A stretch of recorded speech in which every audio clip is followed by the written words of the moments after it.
एक तरफ जहां पहलगाम हमले के बाद से पाकिस्तान दबाव में है, खासतौर से भारत के कूटनीतिक कदम उठाने के बाद पड़ोसी मुल्क अपने आप को दबाव में महसूस कर रहा है, वहीं दूसरी तरफ पाकिस्तान को दोहरी मार देने की तैयारी है। आपको बताते हैं कि पाकिस्तान को भारत के अलावा किस बात की और टेंशन सता रही है और अब कैसे चौतरफा मार झेलता नजर आएगा नापाक पाकिस्तान। दरअसल पाकिस्तान भारत की जवाबी कार्रवाई को लेकर खौफ में है। दूसरी तरफ पाकिस्तान को अब एक और डर सता रहा है। ये डर है IMF की मीटिंग का। 9 मई को इंटरनेशनल मॉनेटरी फंड यानी IMF की एग्जीक्यूटिव बोर्ड की अहम बैठक होने वाली है, जिसमें पाकिस्तान की किस्मत का फैसला होगा। किस्मत का फैसला हम इसलिए कह रहे हैं क्योंकि पाकिस्तान ने IMF से $7 अरब के बेल आउट पैकेज की डील जुलाई 2024 में की थी और इस 37 महीने की डील के तहत 6 रिव्यू होने हैं।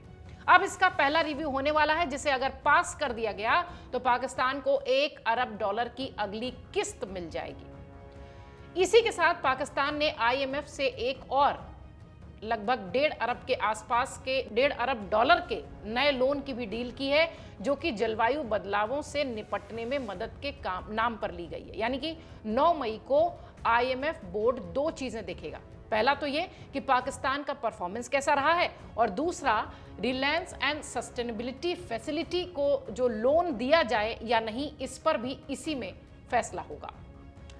पाकिस्तान इस मीटिंग को लेकर टेंशन में है। वजह साफ है, क्योंकि उसकी अर्थव्यवस्था अभी एक तरीके से कह लीजिए तो ICU में है। महंगाई से आम आदमी की कमर टूटी हुई है, विदेशी मुद्रा भंडार कम है, निवेशकों को भरोसा भी नहीं है कि वहां कुछ भी निवेश किया जाए।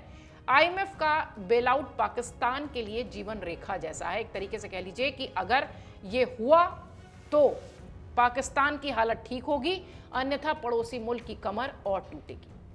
मार्च में IMF की टीम ने पाकिस्तान का दौरा किया था। तब यह कहा गया था कि पाकिस्तान ने प्रोग्राम को अच्छी तरह से लागू किया है, खासतौर पर महंगाई को कंट्रोल में रखने के लिहाज से, ब्याज दरें ऊंची न होने के लिहाज से, ऊर्जा क्षेत्र में सुधार लाने के लिहाज से। लेकिन अब उस समय से अब तक बहुत ज्यादा समय बीत चुका है।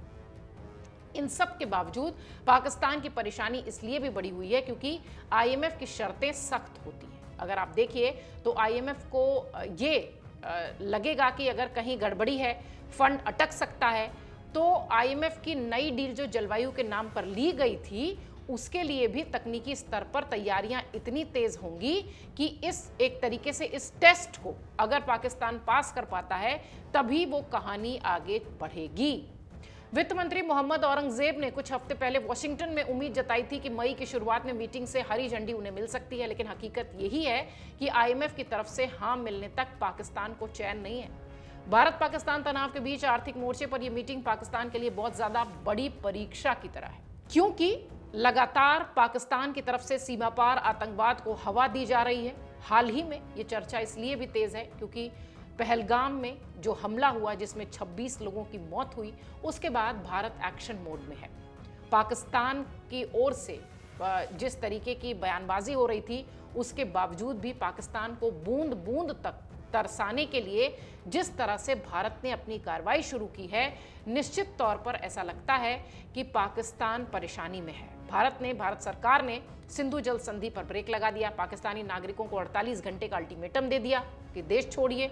इसके साथ ही और कई बड़े फैसले हुए, जिसके बाद ये कहा जाने लगा कि पाकिस्तान की सरकार तनाव में है और अगर भारत कोई सैन्य कार्रवाई करता है तो निश्चित तौर पर उनकी परेशानी और ज़्यादा बढ़ जाएगी।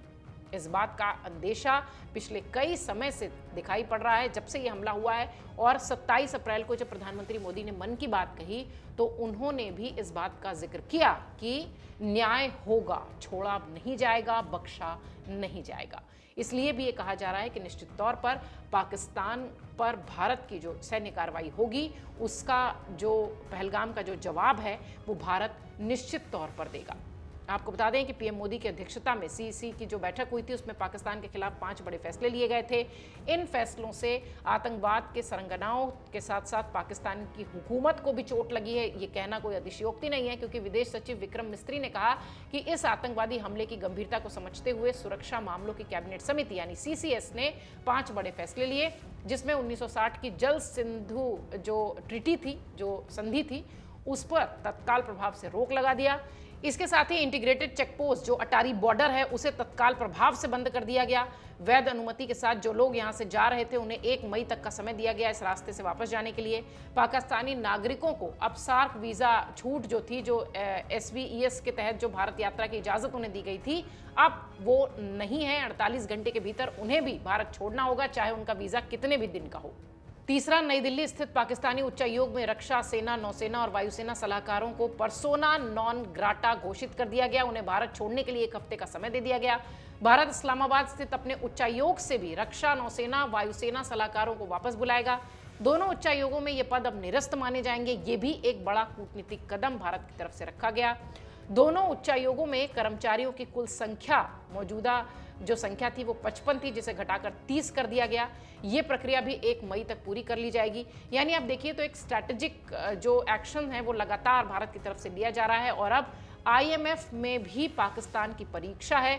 अगर वो वहां पर भी हार जाता है तो चौतरफा मार के साथ पाकिस्तान को खत्म करने के लिए एक तरीके से कह लीजिए कि तैयारी शुरू हो चुकी है। चाहे भारत की ओर से कह लीजिए, चाहे विश्व भर का जिस तरीके से भारत को समर्थन हो रहा है उस लिहाज से कह लीजिए। इंतजार IMF की मीटिंग का पाकिस्तान को भी है और यूं कहें कि हमें यानी भारत को भी है।